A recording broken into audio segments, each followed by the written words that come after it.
जैसा कि हम सभी जानते हैं, अब से 2 दिन पहले पूरे देश ने कला की दुनिया में एक और बड़ा आघात सहा और हम सब की प्यारी महान पार्श्व गायिका आशा भोसले लता जी के देहावसान के ठीक 4 साल बाद हम सब से विदा हो गई।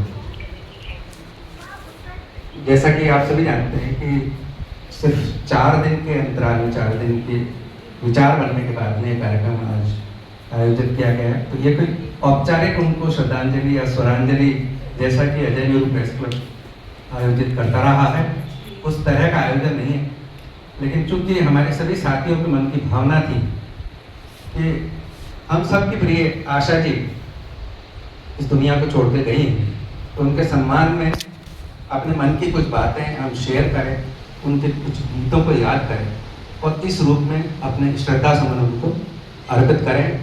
मैं बहुत ज़्यादा उनके बारे में चर्चा इसलिए नहीं करूँगा, उनके बारे में कहने को बहुत सारी बातें हैं, क्योंकि अभी आने वाले समय में हमारी जो एंकरिंग टीम हमेशा की तरह तैयारी करके आई है, वो आपको बहुत सारे उनके किस्से जीवन के बताएंगे।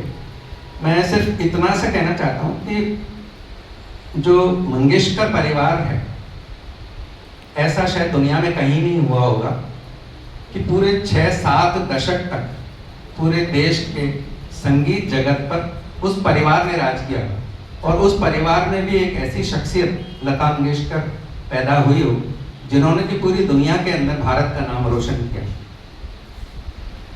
मुझे भी अभी हाल ही में मालूम पड़ा आशा जी के बारे में, उनके फैन तो हम सभी बचपन से थे ही, लेकिन अभी हाल ही मुझे मालूम पड़ा कि संख्या की दृष्टि से आशा भोसले के गीत लता मंगेशकर से लगभग दोगुने हैं।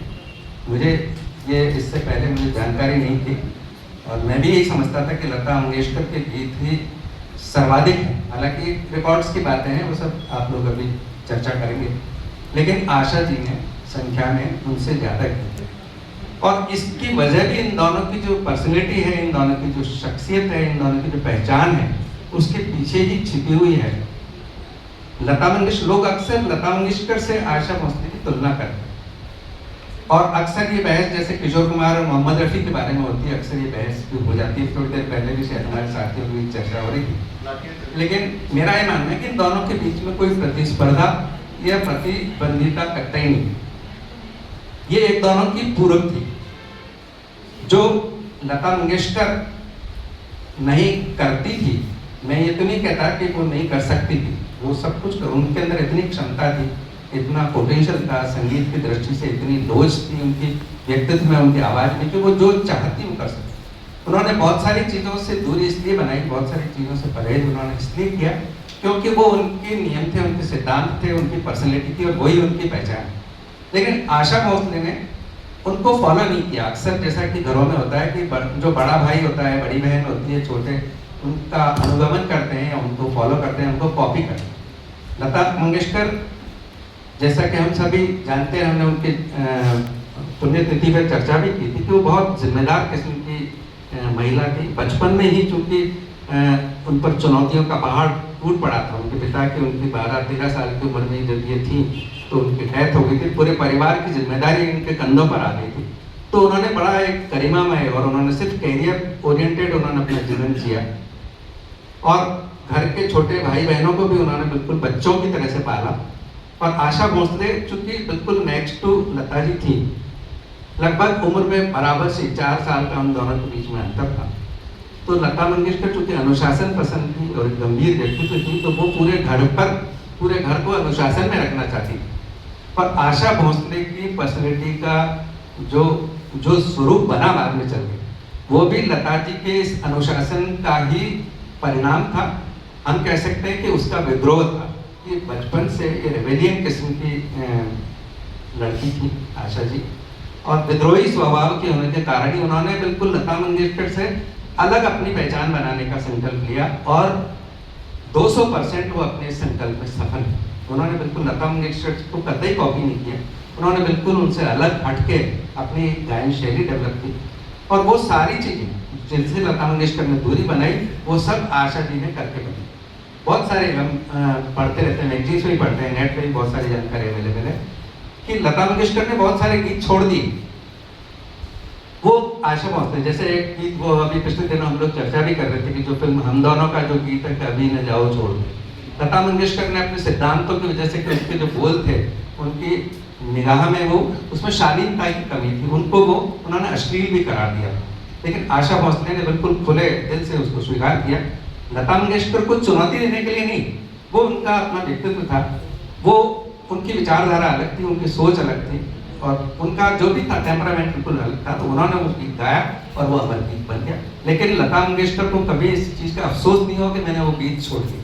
लता मंगेशकर ने वो सारी चीज़ों को बड़े विश्वास के साथ में, संकल्प के साथ में उन चीज़ों को छोड़ा। तो बहुत सारी इस तरीके के उनके जीवन की बातें हैं। दोनों के बीच में समाज में कई तरह की बातें भी होती कि सब दोनों के बीच में प्रतिस्पर्धा थी, बीच में उनमें अनबोला भी रहा काफ़ी समय तक। लेकिन जो अंदर की बातें जब आप गहराई से आप पढ़ते हैं तो हो सकता है कि व्यावसायिक रूप से एक विचारों का उनका बेमेल रहा हो, लेकिन जब परिवार का मामला आता था तो दोनों हमेशा एक दूसरे के साथ होती थी। और अभी उम्र के आखिरी पड़ाव तक भी उनके परिवार पर जब जब संकट आया, चाहे उनकी छोटी बहनों का मामला रहा हो, चाहे उनका जब भाई का जना तो उस पर कोई बात रही हो, या उनके परिवार की गरिमा पर कोई बात आई हो, तो दोनों बहनों ने मिलकर उसका सामना किया। तो अंतरंग रूप से उन दोनों के बीच में किसी तरह की प्रतिस्पर्धा नहीं थी, लेकिन दोनों का व्यक्तित्व अलग अलग था। जैसा कि मैंने अभी कहा कि दोनों एक दूसरे की पूरक थे। आशा भोसले के व्यक्तित्व की जब खूबियों की बात करते हैं तो आशा भोसले ने जिस तरह से हम मेल गायकों में मोहम्मद रफ़ी की बात करते हैं कि उन्होंने हर तरीके के, हर शैली के, हर विधा के गीत गाए, आशा भोसले की खूबी थी कि उन्होंने लता जी के गंभीर गीतों को चुनने के बजाय उन्होंने हर तरह के गीतों का चुनाव, हर तरह के उन्होंने गीत गाए हैं। उन्होंने गंभीर शैली के गज़लें भी गाई, जैसे कि उमराव जान अभी हम थोड़ी देर पहले सुन रहे थे। अभी एक गीत और हमने अभी सुना था फिल्म बाहर है फिर भी आएंगी का, इसी और उन्होंने चुलबुले गीत भी गाए, पॉप भी गाए। मतलब जिन गीतों को उस जमाने में बड़े हेय दृष्टि से देखा जाता था, उनको उन्होंने गाया और अमर बना दिया। उनकी निगाह में कला कला है, संगीत संगीत है, इसमें न कोई हल्का होता है न कोई भारी होता है, क्योंकि मनुष्य की भावनाएं हैं, मनुष्य की भावनाओं की अभिव्यक्ति है। तो मनुष्य के अंदर जितनी भी भावनाएं हैं वो सारी की सारी ध्यान देने योग्य है, उनका सम्मान किए जाने योग्य है, तो उनकी अभिव्यक्ति होनी ही चाहिए। आशा भोसले ने इस विचार के साथ में उनको अभिव्यक्त किया। हर तरीके के गीत उन्होंने गाए और उन्होंने प्रयोग भी किए। आज उनके गीतों की संख्या जो आज 11,000 12,000 जो बताई जाती है, उसका वजह भी ये कि उन्होंने प्रयोग भी किए। जहाँ लता मंगेशकर ने अपने आप को एक दायरे में सीमित रखा, वहाँ आशा जी ने कई तरह के गैर फिल्मी गीत उन्होंने गाए, कई एल्बम्स उन्होंने गाए। उन्होंने पाकिस्तानी गायक गुलाम अली के साथ में मिलकर भी उन्होंने एल्बम उन्होंने गाए, बड़े लोकप्रिय हुए। बहुत सारे गैर फिल्मी कई भाषाओं में उन्होंने 15-20 भाषाओं के अंदर उन्होंने गीत गाए और सब मिलके उन्होंने इनके गीतों की संख्या को बढ़ाया। तो कुल मिला के हम कह सकते हैं कि लता जी जहाँ पे शालीनता की मूर्त थी, एक गंभीरता की मिसाल थी, और जैसा कि समाज में होता है, चाहे वो राजनीति हो चाहे खेल हो, वहाँ पर जो गंभीर छवि का जो संजीदा इंसान होता है उसको एक अमर उनको सम्मान मिलता है। और जो विद्रोही किस्म का होता है वो कलाकार तो बहुत अच्छा होता है, खिलाड़ी बहुत अच्छा होता है, व्यक्ति बहुत अच्छा होता है, राजनेता भी अच्छा होता है, लेकिन उसको वो स्थान नहीं मिल पाता, सिर्फ इतनी सी वजह। वरना इनमें कला की दृष्टि से दोनों में कोई न कोई बड़ी थी न कोई छोटी थी। आशा जी ने अपनी अलग जगह बनाई, उन्होंने कभी भी उनकी जगह लेने की कोशिश की, उन्होंने अपना स्थान बनाया। और यही वजह है कि आज हम सब लोग यहाँ पर उनको बिल्कुल उसी सम्मान के साथ, उसी प्यार के साथ, उसी श्रद्धा के साथ हम याद कर रहे हैं जितना कि हम लता जी को याद करते हैं। हम सभी अजय मेरू प्रेस क्लब की ओर से उनको अपने श्रद्धा सुमन अर्पित करते हैं। और आज ये जो इस अल्प समय में हमारे साथियों ने यहाँ पर उनको जो गीतों भरी श्रद्धांजलि देने का कार्यक्रम बनाया है, मैं समझता हूँ कि हम सब उसका आनंद लेंगे। और समय बचेगा तो मैंने अभी वृद्धि भाई से अनुरोध किया कि ओरिजिनल आशा जी की आवाज़ में हम सब लोग साथ बैठ के वो गीत सुने और उनका आनंद लें।